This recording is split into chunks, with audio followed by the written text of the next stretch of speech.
Right now on ABC 10 News at 4 o'clock, the state announced today that starting June 15th, masks, social distancing, and capacity limits will be dropped. What the beginning of the return to normal will look like. Plus, police released body camera video of last week's arrest of a homeless man in La Jolla. And we will show you a positively San Diego and worldwide effort to help children with rare diseases. ABC 10 News at 4 starts now. We're less than 4 weeks from the state's reopening on June 15th. Good afternoon. I'm Kimberly Hunt. Capacity limits, social distancing, and some mask requirements will all be dropped. But as ABC 10 News reporter Jennifer De La Cruz explains, some things still won't be as they were before. Jen. Hey, Kimberly, that's right. For more than a year now, we've been dealing with mask requirements and guidelines that are constantly changing. But we're now on the home stretch and inching closer every day to our pre-pandemic lives. California is counting down to reopening. On June 15th, the state will drop their existing COVID-19 restrictions and start getting back to normal. In a press conference Friday, the Department of Public Health releasing new information on what that will look like. Capacity limits and social distancing requirements will be dropped. The state will align with the CDC guidance on masks, meaning they will not be required in most settings for fully vaccinated people. They're also adopting the CDC's travel guidance, which says unvaccinated people should get tested within 3 days of their trip. One thing that will stay in place is providing proof of vaccination or a negative test at large venues. Well, there are certainly ethical issues related to privacy when you're talking about asking people whether they are vaccinated. Employment expert Dan Eaton says companies are allowed to ask for vaccination status. What you can't do is probe further as to why someone is not vaccinated. It has to be a yes or no. After June 15th, indoor venues with more than 5,000 guests will be required to provide proof of vaccination or a negative test. For outdoor venues with more than 10,000 guests, it will only be a recommendation. While some may oppose them, Eaton says it's a safety issue, so there's good reason. These questions are not being asked out of some sense of corporate nosiness. That's not what's going on at all. The Padres announced they're planning a San Diego opening day for their June 17th game against the Cincinnati Reds. It will be the first time in over 18 months that the park will be open with 100% capacity. The Padres say they will continue their enhanced cleaning and limited touch points even after that June 15th deadline. I know a lot of fans here are very excited about that. We're reporting live from Mission Bay. Jennifer De La Cruz, ABC 10 News. A lot of things to be excited about. Thank you, Jennifer, for that live update. It is going to be a party the night the Padres take on Cincinnati. Festivities will include a pre-game DJ, a military flyover, and a post-game fireworks display. Also beginning on June 17th, all Padres season ticket holders will return to their regular seat locations. Single game tickets for the remainder of the 2021 season will go on sale to the general public on June 4th. Meantime, as we wait for things to reopen, large events such as concerts are requiring fans to have proof of vaccination or a negative COVID test to get inside. ABC 10 News reporter Jared Aarons shows us how a group of scientists from the U.S. and Taiwan got together to create a test that would allow fans to get a result in the same amount of time it takes to scan the ticket. For some fans this year, getting into a Padres game meant waiting in line to take a COVID-19 test, then waiting up to 15 minutes more for the results.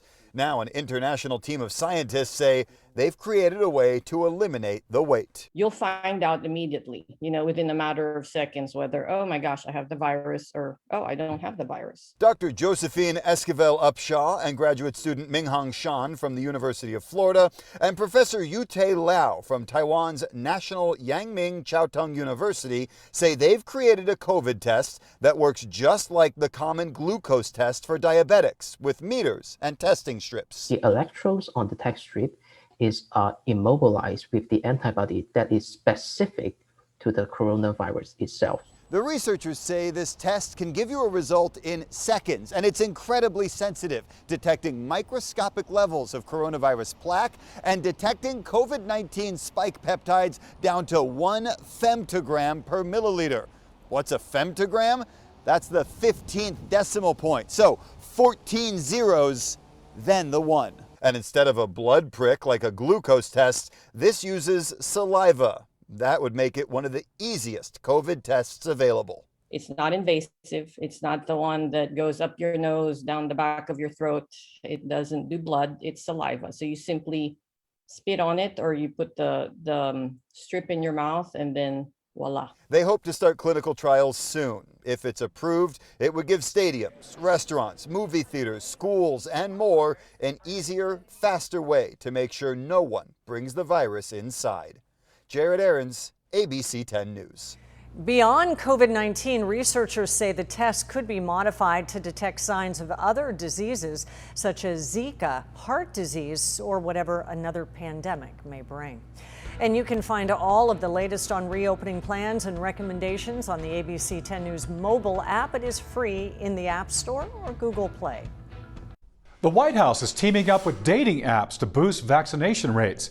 Tinder, Hinge, Match, OkCupid, Bumble, BLK, and more will start offering profile badges for people who are vaccinated. These apps will also offer incentives for people to add their vaccination status on their profile. Bumble and Tinder will give users credits for premium features. Others will also offer a boost so their profile shows up for more people. With fewer in-person doctor appointments during the pandemic, kids missed out on a lot of routine vaccines. Now that Pfizer's shot has been approved for kids 12 to 15, doctors are encouraging families to play catch-up during the same appointment. Given what we know among adults and in the trials of 12 to 15-year-olds, that it's permissible to allow what's called co-administration. So that means when a 12 to 15-year-old is getting vaccinated against COVID-19, they also can get caught up on missed doses of other routinely recommended vaccines. Vaccines for things like pertussis, meningitis, and HPV are all recommended for the same age group, and all have seen a drop in administration over the last year. Dr. Brandt says 1 million HPV vaccine doses have been missed among kids with public insurance and hundreds of thousands of doses for kids who are privately insured. She says this can be especially important because of how effective the HPV vaccine is. HPV vaccines prevent 6 types of cancer, including cervical cancer in women and oropharyngeal cancers in both men and women. Also prevents other diseases, including genital warts and recurrent respiratory papillomatosis. So HPV vaccination preventing cancer, it's how can you go wrong? This vaccine has been shown to be extremely safe and work really well. Although you can get the HPV vaccine as an adult, Dr. Brandt says it's less work to get the shot as a child. Only 2 doses are required for children 14 and younger. After 15, though, 3 doses are required. Be sure and consult with your healthcare provider to decide what the best option is for your child. New at 4 o'clock, San Diego police released body camera video of an incident involving officers struggling with a homeless man and punching him. Community activists demanded the release of the footage after this video surfaced of the incident at La Jolla Village Drive and Torrey Pines Road. You hear an exchange between the officers and the man on the ground. The officers telling him to stop resisting. The man says he needs to use the restroom.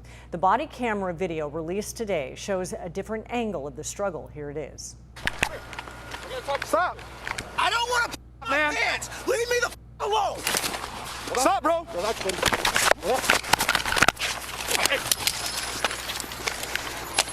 Stop resisting right now, bro! Stop resisting! Stop resisting! Leave me the alone! Stop resisting! Hands behind your back! Stop resisting!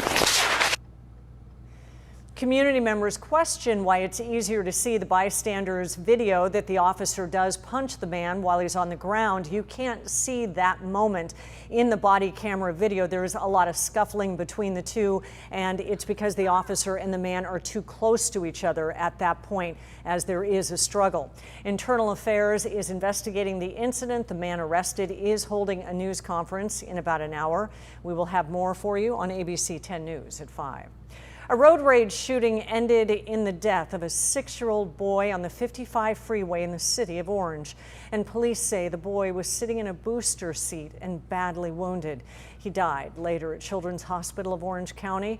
The mother isn't sure what the driver was angry about. A witness described what happened.